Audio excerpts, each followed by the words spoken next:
الحمد لله رب العالمين والصلاة والسلام على سيد الأنبياء والمرسلين أما بعد فأعوذ بالله من الشيطان الرجيم بسم الله الرحمن الرحيم وجاهدوا في الله حق الجهاد هو اجتباكم وما جعل عليكم في الدين من حرج ملة أبيكم إبراهيم هو سماكم المسلمين من قبل وفي هذا لِيَكُونَ الرَّسُولُ شَهِيدًا عَلَيْكُمْ وَتَكُونُوا شُهَدَاءَ عَلَى النَّاسِ فَأَقِيمُوا الصَّلَاةَ وَآتُوا الزَّكَاةَ وَاعْتَصِمُوا بِاللَّهِ هُوَ مَوْلَاكُمْ فَنِعْمَ الْمَوْلَى وَنِعْمَ النَّصِيرُ صدق اللہ العظیم۔ اللہم صلی علی محمد وعلی آل محمد وبارک وسلم۔ رب اشرح لی صدری ویسر لی امری واحلل عقدۃ من لسانی یفقہوا قولی واجعل لی وزیرا من اہلی آمین یا رب العالمین۔ آج کی نشست میں 3 حوالوں سے کلام کرنا مقصود ہے۔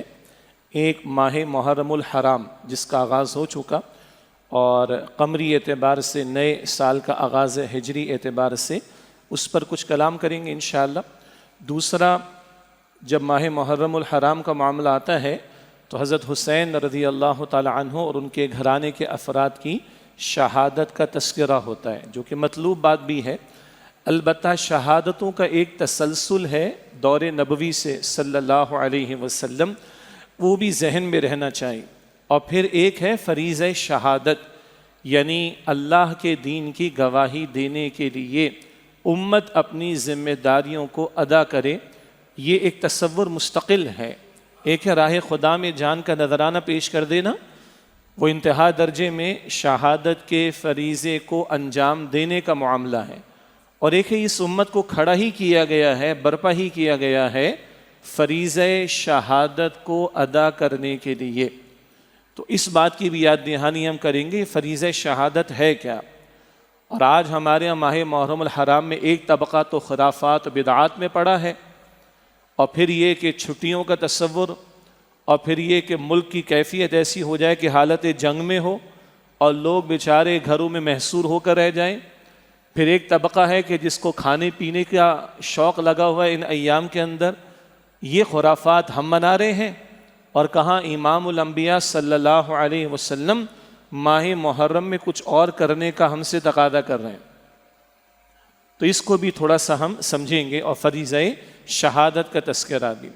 اگلی اور آخری بات، وہ پوری امت کا ایک مسئلہ ہے، عقیدہ ختم نبوت کے تحفظ کا معاملہ، اور اس کے اعتبار سے گزشتہ دنوں میں سپریم کورٹ کی طرف سے ایک فیصلہ دیا گیا، جس پر بہرحال عوام کے جذبات ان سے کھیلا گیا، اور چیف جسٹس آف پاکستان کو بھی توجہ دلائی گئی۔ پھر انہوں نے کچھ اداروں سے، جن میں قرآن اکیڈمی لاہور بھی شامل ہے، اور دیگر علماء کرام سے رائے لی، وہ آراء بھی پیش کر دی گئیں، اس کی سماعتیں بھی ہو گئیں۔ مگر وہ جو قادیانی ہے مبارک ثانی، جس کا کیس چل رہا تھا، اس کے بارے میں فیصلہ اب تک محفوظ ہے۔ تو آج پھر جمعے کی گفتگو میں چیف جسٹس آف پاکستان کا بھی ذکر آئے گا، اور آج جب ہم فریضہ شہادت کی بات کریں گے، جو میں نے بھی انجام دینا ہے، آپ نے بھی انجام دینا ہے، جو چیف جسٹس نے بھی انجام دینا ہے، جو ملک کے سپہ سالار نے بھی انجام دینا ہے، اور ملک کے حکمرانوں نے بھی انجام دینا ہے، اس ذیل میں چیف جسٹس آف پاکستان اور سپریم کورٹ کا تذکرہ بھی آ جائے گا کہ خدا کے بندو اس فیصلے کو جلد سناؤ، اور وہ فیصلہ جو کتاب و سنت کی تعلیم اور امت کے اجماع یعنی کنسنسس کے مطابق ہو، اور عقیدہ ختم نبوت کا تحفظ کیا جائے۔ یہ تذکرہ بھی، یہ تیسرا حصہ ہے گفتگو کا مختصر انشاءاللہ، وہ آج کی نشست میں آئے گا۔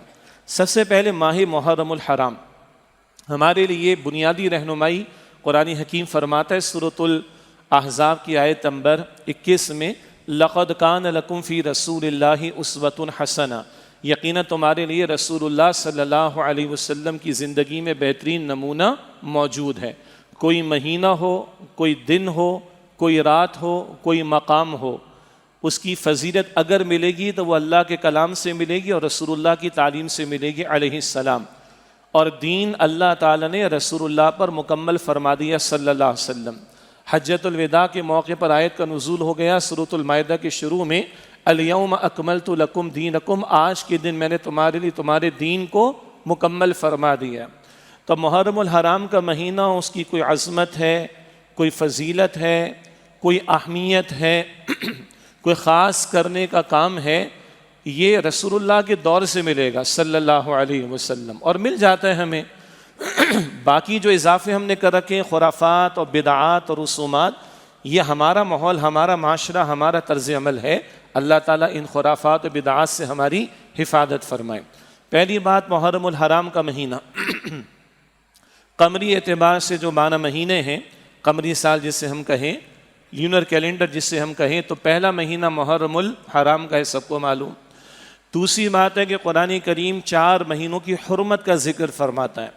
یہ حرمت اور احترام عربوں میں بھی تھا، اور نبی اکرم صلی اللہ علیہ وسلم کے آنے کے بعد جب شریعت آپ کو عطا ہو رہی ہے تو ہماری شریعت میں بھی ان 4 مہینوں کی حرمت کو برقرار رکھا گیا۔ ایک رجب کا مہینہ معروف تھا، اور وہ عربوں میں معروف تھا عمرے کو ادا کرنے کے لیے، اور 3 مہینے لگاتار ہیں، ذی القعدہ، ذی الحجہ اور محرم۔ یہ 3 لگاتار کیوں ہیں؟ ذی الحجہ کے مہینے میں حج کی ادائیگی وہ ابراہیم علیہ السلام کے دور سے چلی آ رہی تھی، عربوں میں بگاڑ پیدا ہو گیا تھا، اس کی اصلاح رسول اللہ نے فرما دی علیہ السلام، اور مناسک حج بھی آپ نے امت کو سکھا دیے۔ البتہ دور دراز کا سفر ہوتا تھا، 1 مہینہ کم و بیش آنے میں لگ گیا، 1 مہینہ جانے میں لگ گیا، اور درمیان میں ذی الحجہ کا مہینہ۔ تو ذی القعدہ، ذی الحجہ اور محرم، یہ 3 مہینے یہ بھی حرمت والے۔ تو رجب اور 3 یہ لگاتار، ذی القعدہ، ذی الحجہ، محرم، یہ 4 مہینے حرمت والے کہلاتے ہیں۔ ان کی حرمت اور احترام عربوں میں بھی تھا، اور ہماری شریعت میں بھی اس کی حرمت کو برقرار رکھا گیا۔ یہ دوسری بات ہے، معاف کیجیے گا، یہ دوسری بات ہے ماہ محرم کے تعلق سے۔ پہلی بات، یہ پہلا مہینہ ہے قمری سال کے اعتبار سے، اس کی بھی اپنی تاریخ ہے کہ اس کا آغاز سیدنا عمر رضی اللہ تعالیٰ عنہ کے دور سے ہوا، تفصیل کا موقع نہیں۔ دوسری بات، یہ 4 حرمت والے مہینوں میں شامل۔ تیسری بات، اس کے آغاز پہ کیا کرنا چاہیے؟ اب آج مسلمانوں میں ایک ٹرینڈ یہ بن گیا ہے کہ چلو مغرب سے ایک چیز آئی ہوئی اچھی نہیں لگ رہی تو اس کو اسلامائز کر دو۔ یعنی ہمارے بعض دانشوروں نے کہہ دیا کہ وہ لوگ 14 فروری کو ویلنٹائنس ڈے مناتے ہیں، غلط بات ہے بھائی، نہیں منانا چاہیے۔ تو چلو 14 فروری کو بیگمات کو لے کر ہم ہوٹل جاتے ہیں اور کھانا کھا کے 14 فروری منا لیں، کیا ضرورت ہے اس تکلف کی؟ سال کے 365 دن ہے، بیگم کے ساتھ بیٹھ کے کھانا کھا لو، گھر والوں کے ساتھ بیٹھ کے کھانا کھا لو۔ یہ جو ٹرینڈ ہے نا، وہاں سے جو کچھ آ رہا اس کو اسلامائز کر دیں۔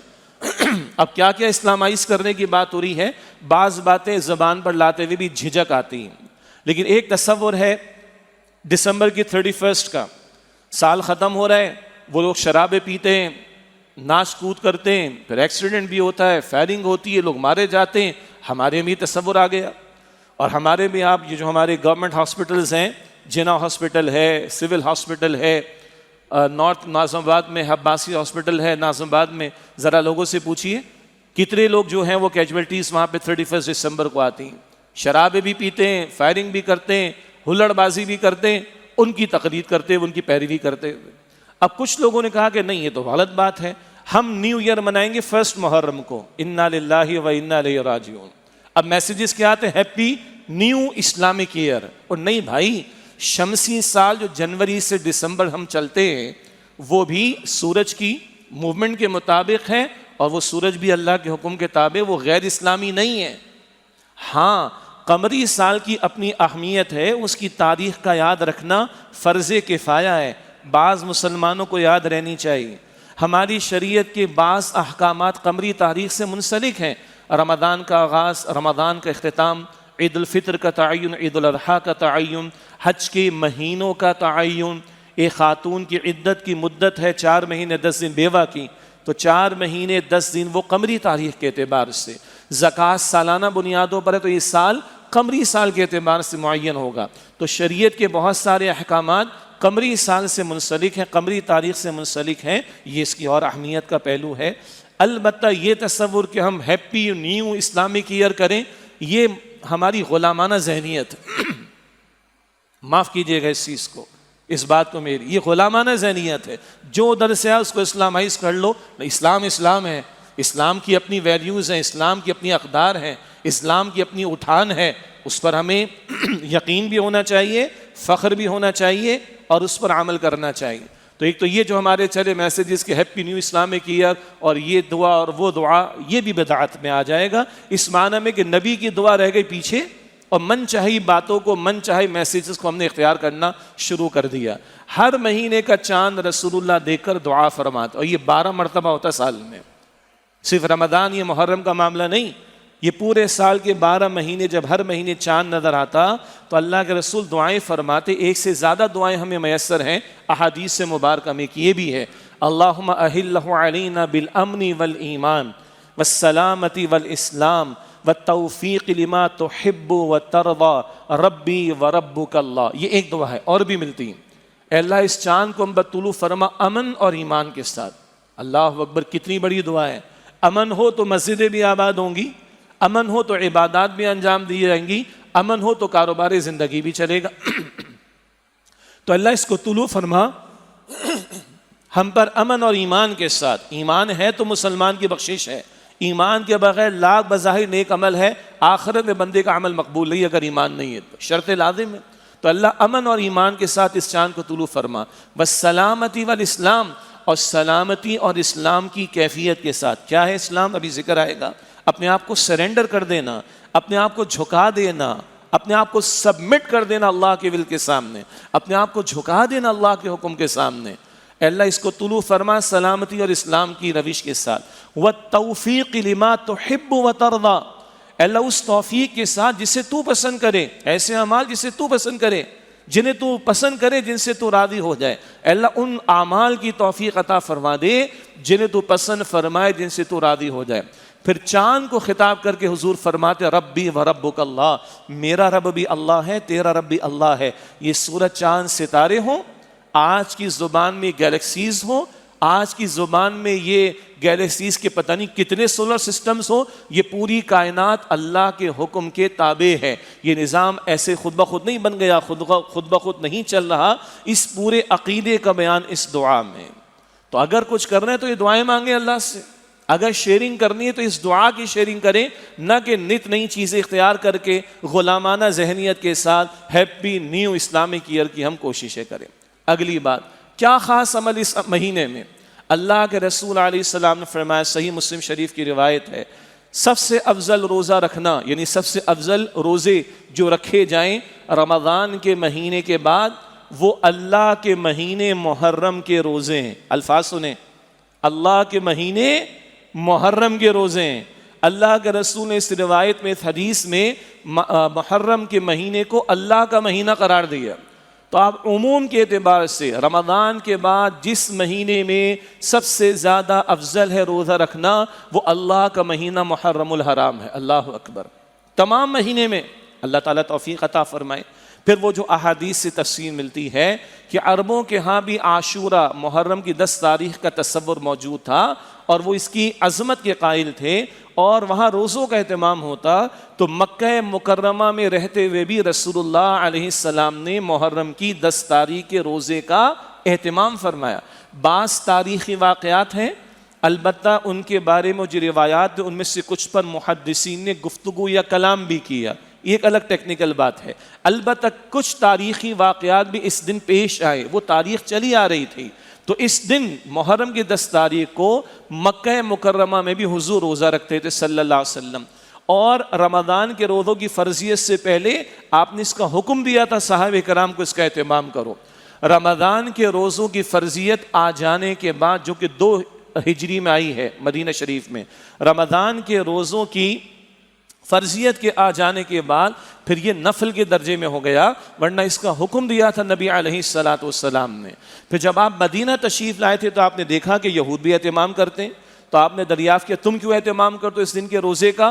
کہا اس دن اللہ تعالیٰ نے بنی اسرائیل کو اور موسیٰ علیہ السلام کو فرعون کے ظلم و ستم سے نجات عطا کی تھی، ہم روزے کا اہتمام کرتے ہیں۔ تو حضور نے فرمایا علیہ السلام تم سے زیادہ ہمارا تعلق ہے موسیٰ سے علیہ السلام، ہم بھی روزے کا اہتمام کریں گے۔ بعد میں بعض صحابہ نے یہ بھی عرض کی حضور یہ بھی رکھتے ہیں 10 تاریخ کا روزہ، ہم بھی رکھ رہے ہیں، تو مشابہت ہو رہی۔ ذرا غور کیجئے،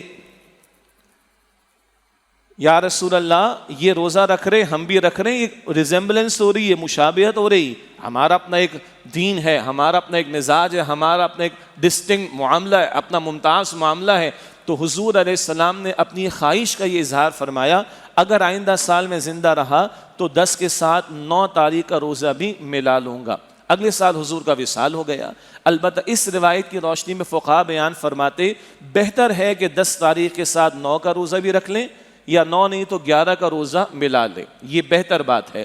اور بعض علماء کا کہنا ہے کہ اس وقت ہم جو مسلمان معاشرے میں جی رہے ہیں, ہمارے ساتھ کوئی یہودیوں کا رہنے کا معاملہ تو نہیں ہے, اور اب بہت سے یہودی وغیرہ وہ بھی پریکٹسنگ نہیں ہیں, تو اگر کوئی 10 کا بھی رکھ لے تو کفایت کر جائے گا, بہتر ہو جائے گا, مناسب ہو جائے گا. بہتر ہے کہ 9 یا 11 کا ملا لیں, لیکن بعض علماء نے لکھا کہ اگر اب 10 کا بھی کوئی رکھ لے تو اس کی بھی گنجائش ہے. بس یہ خاص عمل ملتا ہے اس مہینے میں. باقی نماز ادا کرنا پورا سال فرض ہے بھائی, حرام سے بچنا پورا سال فرض ہے, منافقانہ طرز عمل سے بچنا پورا سال لازم ہے, دوسروں کے بندوں کے حقوق ادا کرنا پورا سال لازم ہے, اور کوئی خاص عمل محرم میں نہیں ہے. وہ جناب سوگ مناتے ہیں, کس بات کا سوگ مناتے ہیں؟ اللہ کی راہ میں جانے جام شہادت کوئی نوش کر لے تو قرآن کہتا ہے حیات جاویداں اس کو ملتی ہے, تم سوگ مناتے ہو. وہاں تو اللہ تعالیٰ کہتا ہے وَلَا تَقُولُوا لِمَن يُقْتَلُ فِي سَبِيلِ اللَّهِ أَمْوَاتٌ بَلْ أَحْيَاءٌ وَلَٰكِن لَا تَشْعُرُونَ. البقرہ کی آیت نمبر 154. جو لوگ اللہ کی راہ میں قتل یعنی شہید کر دیے جائیں انہیں مردہ نہ کہنا, بلکہ وہ تو زندہ ہے مگر تمہیں ان کی زندگی کا شعور نہیں ہے. عام کسی کا انتقال ہو جائے 3 دن کے غم کی کیفیت کی گنجائش دی ہے شریعت نے. لفظ سوگ استعمال نہ کریں, وہ عربی کا ہے بھی نہیں, گاف نہیں عربی میں. اور سوگ کے تصور کے ساتھ بڑے جاہلانہ اور بدعات قسم کے بدعات والے امور وہ لازم آ جاتے ہیں. غم کی کیفیت ہے کسی کے انتقال پر 3 دن کی بس. ہاں ایک شخص کا انتقال ہو جائے, اس کی بیوی جو ہے وہ بیوہ ہو گئی ہے, بیوہ کے لیے 4 مہینے 10 دن کی عدت مقرر کر دی گئی, باقی روٹین کی لائف پر معاملہ آ جانا چاہیے. تو غور کریں اللہ کے رسول نے کیا تعلیم عطا فرمائی, اور آج ہمارے یہاں کیا ہو رہا ہے. ایک طبقہ ہے اس کے یہ شاعر ہیں, وہ کرنے دیں ان کو, لیکن اہل السنہ کا معاملہ ان کے ہاں تو یہ باتیں بہت واضح ہیں. اور اس دن کرنے کا کام کیا ہے؟ 9-10 کی چھٹی. کس بات کی چھٹی بھائی, کس بات کی چھٹی, کس بات کی چھٹی؟ مرتے دم تک چھٹی تھوڑی ہے میری اور آپ کی, اور چھٹیاں منانی ہے تو امت کی تاریخ میں شہادتوں کی تعداد کم ہے. 18 ذی الحجہ سیدنا عثمان رضی اللہ تعالیٰ عنہ کی شہادت, 1 محرم حرام سیدنا عمر رضی اللہ تعالیٰ عنہ کی شہادت, 21 رمضان سیدنا علی رضی اللہ تعالیٰ عنہ کی شہادت, سیدنا حسین ہمارے سر کے تاج, سیدنا حسن ہمارے سر کے تاج, خلفائے راشدین ہمارے سر کے تاج. کوئی تعصب کی فرقہ واریت کی بات نہیں ہے. ذرا ٹھنڈے دل سے سوچیں, نواز رسول کی 2 چھٹیاں منائی جا رہی ہیں اور ان کے والد کی چھٹی نہیں ہے. عجیب بات نہیں؟ اور امت میں انبیاء کے بعد صحابہ کا مقام مرتبہ بلند, 4 خلفاء میں سے 3 شہید ہوئے, ان کی تو کوئی چھٹی نہیں ہے. یہ کائے کی چھٹی؟ کیا خوفناک منظر ہمارے شہر و ملک کا ہوتا ہے, لگتا ہے کہ کوئی جنگ کا سما ہے. عجیب بات ہے. اور میں دل سے ایک بات عرض کرتا ہوں جناب, اسی مہینے کے اندر فرقہ واریت نہیں ہونی چاہیے, اتحاد کا درس ہونا چاہیے, امن کا درس ہونا چاہیے. تو پورا سال لوگ مرتے رہے, فرقہ واریت چلتی رہے, یہی حکمراں, یہی ہمارے ریاستی ادارے سوشل میڈیا پر سارا کچھ چلنے دیں, گستاخیاں بھی کرنے دیں. 400 کیسز, یہ بھی سپریم کورٹ کے ہمارے چیف جسٹس کے پاس معاملہ ہونا چاہیے. 400 گستاخوں کا معاملہ پینڈنگ ہے, کم و بیش جو بتایا گیا ہے. شرعی عدالت سے ان کو یہ دیا گیا, اس کے خلاف پٹیشن گئی ہوئی ہے سپریم کورٹ کے اندر. یہ اتنی گستاخیاں اس ملک کے اندر ہو رہی, اس سوشل میڈیا پر ہو رہی. تو یہ 1 مہینے میں آپ کو خیال آتا ہے امن کا, سلامتی کا, فرقہ واریت نہیں ہونی چاہیے؟ کیا لوگوں کی جانیں باقی مہینوں میں ضائع ہوتی رہیں؟ اور جناب یہاں پر ایک خاص اعتبار سے یہ روٹ ہوگا اور یہ پروٹیکشن ہوگی, تو باقی جو لوگ مر رہے ہیں شہر کے اندر, اس ملک کے اندر, ان کی پروٹیکشن ریاستی اداروں حکمرانوں کی ذمہ داری نہیں. خدارے نفرتوں کے بیچ نہ بوئیں, یہ تعصبات نہ برتیں. ایک طبقے کے لیے ساری مراد اور دوسرے طبقے کے لیے ظلم ستم اور نہ جانے کیا کچھ. کیا حالت بنا رکھی ہے ہم نے. کہاں یہ حرمت والا مہینہ، کیا اس کے آغاز پر دعاؤں کا اہتمام، اور کچھ کرنا ہے تو روزوں کا اہتمام کرو، اللہ کے رسول نے اس کی تعلیم دی ہے صلی اللہ علیہ وسلم، نہ کہ بقیہ کو خرافات اور دیگر معاملات۔ رہا شہادت کا تصور، اب آئیے اس پر بات کر لیں۔ یہ بڑا جامع تصور ہے۔ ہاں، جو راہ خدا میں جان کا نذرانہ پیش کر دے، احادیث مبارکہ میں اکثر اس کے لیے شہید یا شہداء کا لفظ استعمال ہوا ہے، بالکل صحیح۔ شہادت عمر رضی اللہ تعالیٰ عنہ، شہادت عثمان رضی اللہ تعالیٰ عنہ، شہادت علی رضی اللہ تعالیٰ عنہ، شہادت حسین رضی اللہ تعالیٰ عنہ، بالکل صحیح۔ البتہ قرآن حکیم میں اکثر راہ خدا میں جان کا نذرانہ پیش کرنے والے کے لیے قتل کا لفظ آتا ہے۔ سورہ البقرہ کی آیت 154 ابھی آپ کے سامنے پیش کی گئی، وَلَا تَقُولُوا لِمَن يُقْتَلُ فِي سَبِيلِ اللَّهِ اموات، جو لوگ اللہ کی راہ میں قتل کر دیے جائیں، مراد شہید، انہیں مردہ نہ کہنا، بل احیاء، بلکہ وہ زندہ ہیں، وَلَٰكِن لَا تَشْعُرُونَ، مگر تمہیں ان کی زندگی کا شعور نہیں ہے۔ پھر قرآن حکیم میں شاہد کا لفظ رسول اللہ کے لیے آیا صلی اللہ علیہ وسلم، قرآن حکیم میں شہید کا لفظ رسول اللہ کے لیے آ رہا ہے صلی اللہ علیہ وسلم، قرآن حکیم میں شہداء کا لفظ میرے اور آپ کے لیے، امت کے لیے استعمال ہو رہے ہیں، تو سمجھنا پڑے گا کیا مطلب ہے شہادت کا۔ ہم دوسرا کلمہ پڑھتے ہیں، دویم کلمہ شہادت، شہادت معنی گواہی نا، اشہد ان لا الہ الا اللہ، کیا ترجمہ کرتے؟ میں قتل ہوتا ہوں کہ اللہ ایک ہے؟ نہ، میں گواہی دیتا ہوں کہ اللہ سبحانہ وتعالیٰ اس کے سوا کوئی معبود نہیں، وحدہ لا شریک لہ، وہ وحدہ ہے، یعنی اس کا وہ اکیلا ہے اور اس کا کوئی شریک نہیں۔ تو شہادت کا ترجمہ گواہی کا، گواہی دینے کے معنی میں یہ رسول اللہ کے لیے شاہد کا لفظ بھی قرآن کریم میں آیا صلی اللہ علیہ وسلم، شہید کا لفظ بھی آیا، اور امت کے لیے شہداء کا لفظ بھی آیا ہے۔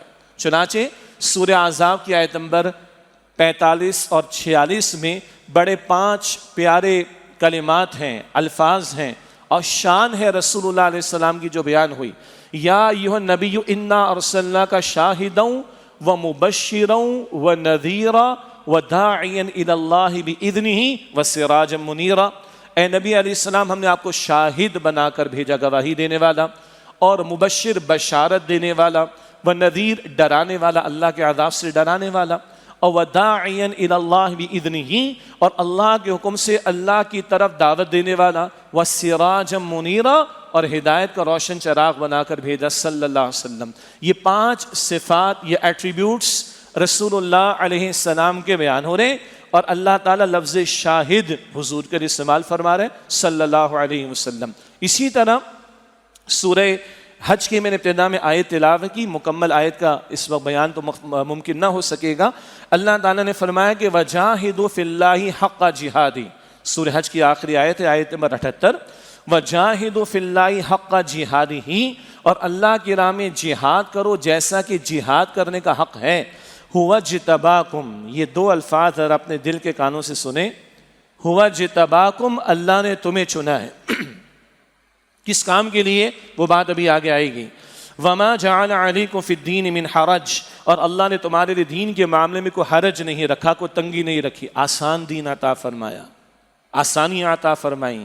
یرید اللہ بکم الیسر ولا یرید بکم العسر، سورۃ البقرہ کی آیت نمبر 187 میں یہ ذکر آتا ہے رمضان کے بیان کے ذیل میں، یرید اللہ بکم الیسر ولا یرید بکم العسر، اللہ تعالیٰ تمہارے لیے آسانی فرمانا چاہتا ہے، مشکل فرمانا نہیں چاہتا۔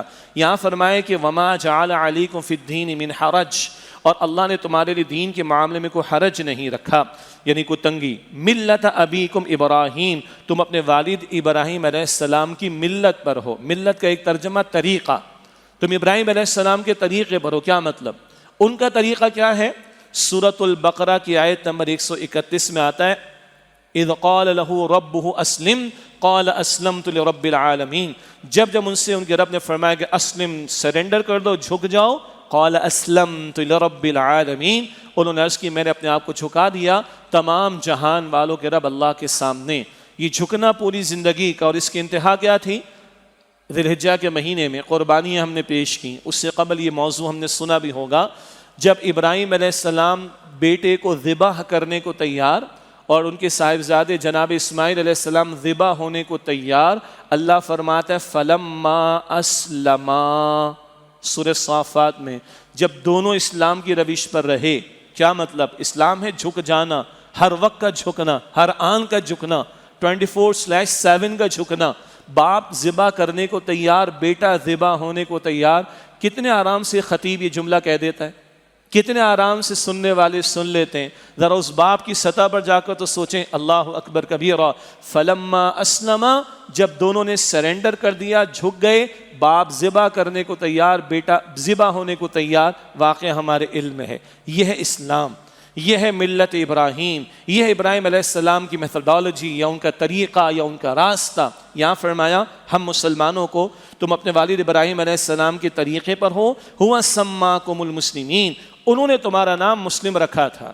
جب دعا بھی کی تھی سورۃ البقرہ میں، خانہ کعبہ کے از سر نو تعمیر کے بعد ابراہیم علیہ السلام اور اسماعیل علیہ السلام دعا کر رہے ہیں. اور کیا دعا ہو رہی ہے؟ اللہ اکبر. ربنا وجعلنا مسلمین لک، اے اللہ، اے ہمارے رب، ہم دونوں کو اپنا مسلم بنا. وہ وہ ابو الانبیاء، امام الناس ابراہیم علیہ السلام، اسماعیل ذبیح اللہ علیہ السلام، ان کے ذکر کو اللہ نے ہمیشہ کے لیے جاری رکھ دیا. اتنے عظیم پیغمبر بھی کیا دعا کر رہے ہیں؟ ربنا وجعلنا مسلمین لک، اے ہمارے رب، ہم دونوں کو اپنا مسلم بنا دے. اور ہم سے کو پوچھے تم کیا ہو؟ ہم مسلمان ہیں. کتنا بڑا دعویٰ ہے ہمارا. اور یہ جو شہادت کی بات آج ہو رہی ہے، یہ اسی دعوے کا ریفلیکشن نظر آنا چاہیے. میرا وجود، اللہ مجھے بھی توفیق دے آپ کو، میرا وجود گواہی دے میں مسلم ہوں اللہ کا، میں امتی ہوں محمد صلی اللہ علیہ وسلم کا. آپ کے میرے معاشرے گواہی دیں یہ مسلمانوں کا معاشرہ ہے، یہ محمد مصطفیٰ کے امتیوں کا معاشرہ ہے. آپ کے میرے گھرانے، آپ کے میرے اسکول کالجز، آپ کی میری یونیورسٹیز، آپ کے میرے بزنس ہاؤسز، آپ کا میرا کارپوریٹ سیکٹر، آپ کی میری عدالتیں، آپ کی میری پارلیمنٹ، آپ کے میرے حکمراں، آپ کی میری مسجدیں، آپ کا میرا حکمراں، آپ کا میرا چیف جسٹس، آپ کے میرے ججز، آپ کا میرا سپہ سالار، آپ کے میرے ریاستی ادارے. کیا وہ نمونہ پیش کر رہے ہیں کہ وی آر مسلمس؟ کیا ہم نمونہ پیش کر رہے ہیں؟ یہ ہے شہادت کا فریضہ. کیا ہم نمائندگی کر رہے ہیں محمد رسول اللہ علیہ السلام کی؟ ہمارا وے آف ٹاک، ہمارا گفتگو کا انداز، ہماری خوشی، ہماری غمی، ہمارے شب و روز، ہماری مارکیٹس، ہمارا بزنس، ہمارے ایٹیٹیوڈز، ہمارے معاملات، ہمارا لین دین گواہی دے رہے ہیں مسلمان ہیں، گواہی دے رہے ہیں امتی محمد صلی اللہ علیہ وسلم کے. اوپر تک چلے جائیں، حکمرانوں تک چلے جائیں، ریاستی اداروں تک چلے جائیں. یہ ہے اسلام. اپنے آپ کو ٹوٹل سبمٹ کرنا اور اس کی ریپرزنٹیشن کرنا انسانیت کے سامنے. اب سنیں، اللہ فرماتا من قبل وفی ھذا، انہوں نے تمہارا نام مسلم رکھا. دعا عرض کر رہا تھا ان کی، ربنا وجعلنا مسلمین لک، اے ہمارے رب ہم دونوں کو اپنا مسلم بنا. ومن ذریتنا امتا مسلمتا لک، اور ہماری اولاد میں ایک امت مسلمہ کو کھڑا کرے. اللہ نام مسلم رکھا تھا. آج ہم دیوبندی پہلے، بریلوی پہلے، اہل الحدیث پہلے، اور اس کے نیچے بھی نہ جانے کتنی برانچز ہو گئیں. کسی مدرسے سے تعلق ہونا، ادارے سے تعلق ہونا، استاد سے تعلق ہونا سر آنکھوں پر. لیکن آپ کا میرا یہ اصل تعارف نہیں کہ میں دیوبندی ہوں. اللہ کے ہاں نجات دیوبندی ہونے پر، بریلوی ہونے پر، اہل الحدیث ہونے پر نہیں، مسلم ہونے پر ہے. ہاں، مسلم ہونے کا نمونہ وہ محمد رسول اللہ سے ملے گا صلی اللہ علیہ وسلم، ان کی تعلیم سے ملے. بڑا سوچیں، 2 ارب کلمہ پڑھنے والے تو مسلمان ہیں، اور 5.5-6 کم و بیش ارب ہوئے جنہوں نے کلمہ نہیں پڑھا.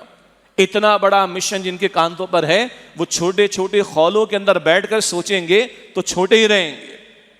اب سنیے، کیوں جہاد کرنا ہے؟ مستقل محنت. کیوں اسٹرگل کرنی؟ کیوں اپنے آپ کو لگانا ہے؟ کیوں اپنے آپ کو کھپانا ہے؟ ہوا جتباکم، کیوں چنا ہے اللہ نے تمہیں؟ کس کام کے لیے چنا ہے اللہ نے تمہیں؟ کس مقصد کے لیے تمہیں امت بنایا؟ کس مقصد کے لیے اللہ تعالیٰ نے تمہیں کھڑا کیا؟ فرمایا لیکون الرسول شہیدا علیکم، تاکہ رسول اللہ علیہ السلام تم پر شہید ہو جائیں. شہید کا لفظ آ رہا ہے. وَتَكُونُوا شُهَدَاءَ عَلَى النَّاسِ، اور تم شہداء، شہید کی جمع شہداء، اور تم شہداء ہو جاؤ لوگوں پر. اور ایک ترجمہ ہے لوگوں کے خلاف، تاکہ کل تمہاری گردن نہ پکڑی جائے کہ انہوں نے پیغام نہیں پہنچایا تھا ہمیں. کیوں جہاد کرنا ہے؟ کیوں تمہیں کھڑا کیا گیا؟ کیوں تمہیں چنا گیا؟ تم رسول تم پر گواہ ہو صلی اللہ علیہ وسلم، اور تم لوگوں پر گواہ ہو جاؤ اللہ کے دین کے. حجۃ الوداع کا موقع، رسول اللہ نے خطبہ عطا فرمایا، بڑی قیمتی ہدایات امت کو عطا فرمائی، دین کے احکام کا ایک خلاصہ بھی سامنے آ گیا، قیامت تک کے لیے رہنمائی بھی ہمارے سامنے آ گئی۔ پھر اللہ کے رسول علیہ السلام نے پوچھا الا هل بلغت، اپنے صحابہ کرام سے، 1.25 لاکھ کم و بیش کا مجمع، کیا میں نے تم تک پیغام کو پہنچا دیا ہے؟ ہر ایک نے عرض کیا یا رسول اللہ علیہ السلام، آپ نے حق وصیت، حق نصیحت، حق امانت ادا فرما دیا ہے۔ تب حضور علیہ السلام نے اپنے مبارک ہاتھ کی شہادت والی انگلی کو آسمان کی طرف بلند کیا اور عرض کیا اللہ تو گواہ ہے، اللہم اشہد، اللہ تو گواہ ہے، یہ گواہی دینے میں نے پہنچا دی۔ کیوں؟ حضور سے بھی کل پوچھا جائے گا، رسولوں سے پوچھا جائے گا، حضور گواہی دے کر گئے، گواہی لے کر گئے، گواہ بنا کر گئے، اللہ کو بھی گواہ بنایا، اللہ یہ گواہی دے رہے میں نے پہنچا دی۔ کیوں؟ قرآن کا پاک فرماتا ہے سورہ اعراف کے شروع میں فَلَنَسْأَلَنَّ الَّذِينَ أُرْسِلَ إِلَيْهِمْ وَلَنَسْأَلَنَّ الْمُرْسَلِينَ، یقیناً ہم ان سے بھی پوچھیں گے جن کی طرف پیغمبروں کو بھیجا گیا، پیغام پہنچا کیا کیا تم نے، اور یقیناً ہم پیغمبروں سے بھی پوچھیں گے پہنچایا کہ نہیں۔ رسولوں نے بھی جواب دینا ہے، امتوں نے بھی جواب دینا ہے، اس لیے اللہ کے رسول علیہ السلام نے گواہی دے بھی لی، صحابہ سے گواہی لے بھی لی، اور اللہ کو گواہ بنا بھی دیا۔ کیوں؟ کل حضور نے بھی اللہ کے سامنے جواب دینا ہے، اللہ میں نے پہنچا دیا۔ کیسا پہنچایا ہے؟ اللہ اکبر کبیرہ۔ 23 برکت قرآن کہتا ہے قم فانذر، اللہ کے رسول کھڑے ہو جائیے سورہ مدثر کے شروع میں اور انذار کیجئے لوگوں کو، اللہ کے عذاب سے ڈرائیے، وَرَبَّكَ فَكَبِّرْ، اپنے رب کی بڑائی کا بول بالا کیجئے۔ 23 برس کھڑے رہے رسول اللہ علیہ السلام، صرف تہجد کی نماز میں کھڑے نہیں رہے، صرف نماز کے قیام میں نہیں کھڑے رہے، طائف میں بھی کھڑے ہوئے ہیں، شیب ابی طالب میں بھی محصور کیے گئے، ہجرت کی رات بھی اللہ کے رسول کھڑے ہوئے ہیں، ساری مشقتیں جھیلی ہیں، بدر میں بھی کھڑے ہوئے ہیں، احد میں بھی کھڑے ہوئے ہیں، پیٹ پر پتھر بھی باندھے ہیں، فاقے بھی برداشت کیے ہیں، تب آج میں اور آپ مسلمان۔ حضور تو گواہی دے گئے، صحابہ سے گواہی لے لی، اللہ کو گواہ بنا لیا۔ پھر آپ نے کیا فرمایا؟ فَلْيُبَلِّغِ الشَّاهِدُ الْغَائِبَ، آج جو تم میں سے موجود ہے، جن تک پہنچ گیا ان لوگوں تک پہنچائیں جو یہاں پر موجود نہیں ہیں۔ یہ اللہ کے رسول کی ذمہ داری امت کے کاندھوں پر ہے۔ آج میں اور آپ اس کام کے لیے کھڑے کیے گئے، اور امتی وہی ہوگا یہ کام کرے گا۔ جمعے کی 2 رکعت پر مطمئن ہو گئے، رمضان شریف پر مطمئن ہو گئے، اس کے بعد فارغ ہو گئے، استغفر اللہ، 5 وقت کی ادا کر لی، داڑھی چہرے پہ سجا لی، سر پہ ٹوپی رکھ لی، خوشبو کا اہتمام کر لیا، اس کے بعد بس اور کچھ نہیں، زکوٰۃ اچھی طرح ادا کر دی، قربانی اچھی طرح پیش کر دی، اس کے بعد فارغ ہو گئے۔ اللہ اکبر کبیرہ۔ گھر اچھے بنا لیے، بچوں کا مستقبل سیف اینڈ ساؤنڈ ہونے کی یا کرنے کی کوششیں ہو رہی، ان کی مادی حاجات پوری کی جا رہی ہیں، کیا ان کے سامنے اللہ کا دین پیش کر رہے ہیں؟ دنیا جہاں کے معاملات کی فکر ہے، اللہ کے دین کے بارے میں فکر ہے؟ اے خاصان رسول وقت دعا ہے، امت پہ تیری آگ عجب وقت پڑا ہے، وہ دین جو بڑی شان سے نکلا تھا وطن سے، پردیس میں آج غریب الغربا ہے۔ بھائی شہادت کے فریضے کے لیے کھڑا کیا گیا، ہم چھوٹے لوگ نہیں ہیں، بڑے لوگ ہیں، بڑے مشن کے لیے کھڑے کیے گئے، بڑے کام کے لیے کھڑے کیے گئے ہیں۔ ذرا ہم اپنا جائزہ لے لیں، کیا میں ایک باپ ہوں تو میں دین کی شہادت اپنے گھر میں پیش کر رہا ہوں بچوں کے سامنے؟ مجھے دیکھ کر میری اولاد کو دین سمجھ آ رہا ہے؟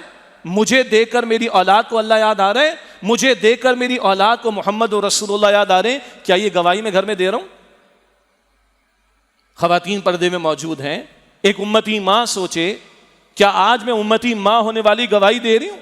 میری گود میں پلنے والا بچہ کل کا دیندار، مجاہد، مبلغ، داعی، اسکالر، عالم، جو آپ الفاظ استعمال کر لیں، وہ نمائندہ بنے گا محمد صلی اللہ علیہ وسلم کا۔ والدین آج اولاد کے سامنے کس کو as a role model present کر رہے ہیں؟ آج ہمارے گھروں کا نقشہ کیسا ہے؟ اگر آج ہمارے گھر کے دروازے پر، بڑے دل سے کسی نے ایک آرٹیکل لکھا، پہلے بھی ذکر میں نے کیا ہوگا، آج ہمارے دروازے پر رسول اللہ نوک کریں، ہم انہیں اندر بلانا پسند کریں گے؟ ڈریس کوڈ کیسا ہے گھروں میں آج؟ اسکرین کیسی ہے گھروں میں آج؟ بک شیلف میں کیا رکھا ہوا ہے؟ گھر والوں کا لباس کیسا ہے؟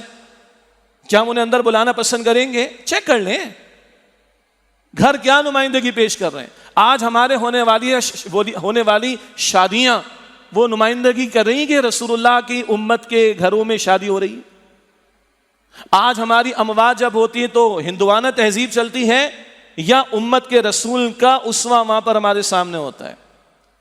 کاروبار میں ہمارے بھی وہی دھندے جو کافروں کے ہیں اور دنیا پرستوں کے ہیں، یا رسول اللہ کی تعلیم کے مطابق کاروبار کی ہم کوشش کر رہے ہیں؟ یہاں سے چلیں اور جہاں جہاں بیٹھیں غور کرتے چلے جائیں۔ اور ٹاپ پر بات آئے گی ہمارے حکمرانوں کی. رسول اللہ نے حکمرانی کر کے بھی دکھائی ہے. صحابہ کرام ابھی سب کے بیانات آ جائیں گے. 10 محرم کو حسین رضی اللہ تعالیٰ عنہ کا یہ، حسین رضی اللہ تعالیٰ عنہ کا وہ، 1 محرم کو سیدنا عمر کا یہ، سیدنا عمر کو. او بھائی اس سے بیانات کے لیے نہیں، یہ باتیں ریفلیکٹ کرنے کے لیے، یہ نمائندگی کرنے کے لیے، گواہی دینے کے لیے. اور سنیے گا، اللہ کے رسول علیہ السلام نے شہادت کی گواہی قول سے بھی دی ہے. یہ ہزاروں آیت قرآن کی، ہزاروں احادیث حضور نے امت کو دی صلی اللہ علیہ وسلم. نمبر 2، اللہ کے رسول نے ذاتی کردار سے بھی اللہ کے دین کی گواہی دی ہے. اعمال کر کے پیش کیا، نماز کا طریقہ بھی بتا دیا، حج کے مناسک بھی سکھا دیے، روزمرہ کے معمولات بھی سکھا دیے. یہ ذاتی کردار سے گواہی ہے. اور پھر اللہ کے رسول علیہ السلام نے 23 برس کی جد و جہد فرما کر دعوت دین پیش کی ہے. شہادت علی الناس، لوگوں پر اللہ کے دین کو پیش کرنے کی گواہی دی ہے، ذمہ داری پوری کی ہے. اور صرف پیش نہیں کیا، اس اجتماعی جد و جہد کے ذریعے جہاں بدر احد کے میدان بھی سجے ہیں، اور 13 برس مکہ مکرمہ میں صبر کے مرائی سے جماعت کو گزار کر کندن بنایا ہے. تب جا کے قرآن کہتا ہے جاء الحق وزهق الباطل ان الباطل کان زہوقا. حق آ گیا اور باطل مٹ گیا، بے شک باطل ہے ہی مٹنے کے لیے. تو وہاں حضور کا اپنا خون طائف میں بہا ہے، وہاں حضور کا اپنا خون احد کے میدان میں بہا ہے. وہاں پہلی شہادت جان کا پیش کیا جانا ایک خاتون کی ہے، بی بی سمیہ رضی اللہ تعالی عنہ، مکہ مکرمہ. پھر ان کے شوہر یاسر رضی اللہ عنہ. وہاں سے شروع کریں تو 14 صحابہ بدر میں جام شہادت نوش کرتے ہیں، 70 صحابہ احد کے میدان میں جام شہادت نوش کرتے ہیں. اور اللہ کے رسول علیہ السلام کے چچا امیر حمزہ، اسد اللہ و اسد رسول، اللہ کے شیر، اللہ کے رسول کے شیر، سید الشہداء، شہداء کے سردار، ان کی لاش کا مثلا کیا گیا ہے، بے حرمتی کی گئی. اللہ کے رسول روئے کہ حمزہ میں رونے والا کوئی موجود نہیں. 70 صحابہ کے لاشیں حضور نے دیکھیں. یہ ساری جانوں کے نذرانے غلبہ دین کی جد و جہد کے دوران میں ہیں. دین غالب ہو گیا ہے، 259 صحابہ نے جانیں دیں، مگر دین کے غلبے کو برقرار رکھنے اور اس غلبے کی توسیع اور ایکسپینشن کا معاملہ یہ خلفائے راشدین کا دور ہے رضی اللہ تعالی عنہم اجمعین. یہاں بھی جانوں کی قربانیاں ہیں. اور پھر نئے فتنے کھڑے ہو گئے، کوئی زکوٰۃ کا انکار کرنے والا، کوئی جھوٹی نبوت کے دعوے دار کھڑے ہو گئے. ان کا قلع کما کرنے کے لیے سینکڑوں صحابہ نے جانیں دیں. تو جانیں حضور کے دور میں بھی پیش ہوئیں غلبہ دین کی جد و جہد کے لیے، جانیں خلفائے راشدین کے دور میں پیش ہوئیں غلبہ دین کو برقرار رکھنے اور دین کے غلبے کو توسیع اور ایکسپینڈ کرنے کے لیے. سیدنا حسین کی شہادت بھی بہت عظیم ہے، جنہوں نے عزیمت کا راستہ اختیار کیا. بعض مثالیں ضروری ہوا کرتی ہیں کہ جو انہوں نے ڈیویشن دیکھی، جس اصول پر اللہ کے رسول خلافت دے گئے، ذمہ دین دے گئے، خلفائے راشدین دین دیے گئے، خلافت کا نظام دے گئے. جب سیدنا عمر نے سیدنا حسین نے محسوس کیا کہ یہاں سے ڈیویشن کا معاملہ ہو رہا ہے، ادھر ہی بند باندھنے کی کوشش انہوں نے کی. یہ پورا تسلسل ہے قربانیوں کا. اور 14 صدیوں کو بھی کھنگالیں گے تو یہ امت کا کوئی دن سال کا نہیں ملے گا جو قربانیوں سے خالی نہ ہو. تو یہ دن چھٹی منانے کے نہیں، یہ کھانے پینے کے نہیں، یہ خرافات کے نہیں ہیں، یہ ہلے گلے کے نہیں، یہ لانگ ویکینڈ کے دن نہیں. اگر یاد کرنا ہے شہادتوں کو یاد کریں، قربانیوں کو یاد کریں. اور کیوں قربانیاں دی گئیں، کیوں یہ جانیں پیش کی گئیں، کیوں یہ مشقتیں جھیلی گئیں. رسول اللہ کے دور سے چلیں، بعد تک چلیں صلی اللہ علیہ وسلم، اس دین کی شہادت دینے کے لیے، جس کی ذمہ داری آج میرے اور آپ کے کاندھوں پر ہے. اللہ تعالیٰ مجھے اور آپ کو اس کی ہمت اور توفیق عطا فرمائے. بانی تنظیم ڈاکٹر اسرار صاحب رحمۃ اللہ علیہ، ان کی بڑے جامع خطابات ہیں، فلسفہ شہادت، قرآن حکیم کا فلسفہ شہادت. سبھی لوگ اسمارٹ فون استعمال کرتے ہیں اب تو، اکثر لوگ ان بیانات کو سنیں. یہ بات اور کھل کر آپ کے سامنے آئے گی انشاءاللہ. اسی طرح ان کا خطاب ہے کتابچے کی صورت میں سانحہ کربلا، اس کے بھی کچھ حقائق تاریخ کے اعتبار سے وہ اس میں آپ کو میسر آئیں گے. لیکن کرکس آف دا میٹر کیا ہے؟ چھٹی نہیں، ہاں ہلا گلا نہیں، خرافات نہیں، کھانا پینا نہیں، محنت. آج ذلیل ہے امت اس زمین پر. کیوں؟ اس نے کام چھوڑا ہوا ہے شہادت والا. اور یہ فریضہ شہادت اپنی زبان سے دین پیش کرنا، اپنے کردار سے دین پیش کرنا، اور ایک اجتماعی جد و جہد سے اللہ کے دین کو قائم کرنے کی جد و جہد کرنا۔ اشارتاً ایک بات آگے، لیکن بہرحال جو چیف جسٹس صاحب نے فیصلہ کرنا ہے، فیصلہ محفوظ انہوں نے رکھا ہوا ہے، وہ جو قادیانی مسئلے کے بارے میں مبارک ثانی کا قصہ اور اس کا پورا کیس پہلے بھی ہم بات کر چکے ہیں۔ پچھلے اتوار کو ایک آل پارٹیز کانفرنس ہوئی تھی لاہور میں، اور تمام مکاتب فکر کے علماء اور وکلاء بھی وہاں پر موجود تھے۔ سب کا بھرپور مطالبہ چیف جسٹس آف پاکستان سے، آپ اور فیصلے بھی کر رہے ہیں، یہ فیصلہ اہم ہے۔ قادیانیوں کے بارے میں کوئی نرم گوشہ نہیں، یہ ایک بالکل دین اسلام سے فارغ لوگ ہیں، اور یہ طے شدہ بات ہے 1974 میں جب ہمارے ہاں قانون ساز اسمبلی نے ان کو غیر مسلم قرار دیا۔ یہ اپنے آپ کو مسلمان نہیں کہلا سکتے، یہ اسلامی شعائر کو، مسجد ہے وغیرہ، اس کو اختیار نہیں کر سکتے۔ اس بارے میں بھی 1984 کا آرڈیننس امتناع قادیانیت کا موجود، اور جو مسئلہ چلا تھا کہ جناب وہ قادیانی عقائد پر مبنی تفسیر کو شائع، اس کو تفسیر کہنا بھی غلط ہے، یہ الفاظ استعمال نہیں کر سکتے قادیانی۔ اس سب کے بارے میں سماعتیں ہو چکی ہیں، سارے دلائل آ چکے ہیں تمام مکاتب فکر کے علماء کی طرف سے۔ اب چیف جسٹس آف پاکستان اور 3 ججز کا جو بینچ ہے، ان کی ذمہ داری فیصلہ کریں۔ اور میں دل سے ایک بات عرض کرتا ہوں، یہ کھلواڑ کر رہے ہیں، نہ سود کے معاملے کے بارے میں یہ سیریس ہیں، نہ یہ قادیانیت کے مسئلے کے بارے میں سیریس ہیں۔ 400 گستاخوں کا معاملہ اٹکا ہوا ہے جن کی سزا نافذ ہونی چاہیے، یہ اس کے بارے میں بھی سیریس نہیں۔ اگر آپ یہ ججز اور ہمارے یہ ریاستی ادارے اگر یہ قانون کی پاسداری نہیں کرتے تو پھر وہ ہوتا ہے جو لوگ کرتے ہیں، پھر کوئی قانون ہاتھ میں لیتا ہے، پھر کہا ہے کہ کچھ وکلاء نے کسی مقام پر، پھر سلمان تاثیر کا واقعہ بھی پیش آتا ہے۔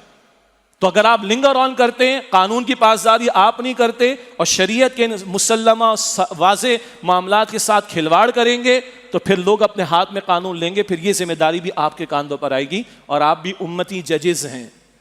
تو امتی ججز ہونے کا ثبوت پیش کریں اور شہادت کے فریضے کو انجام دینے کے اس پہلو کو بھی آپ پائے تکمیل کو پہنچائیں۔ اللہ انہیں ہدایت دے اور ہم سب کو بھی ہدایت دے۔ وآخر دعوانا الحمدللہ رب العالمین۔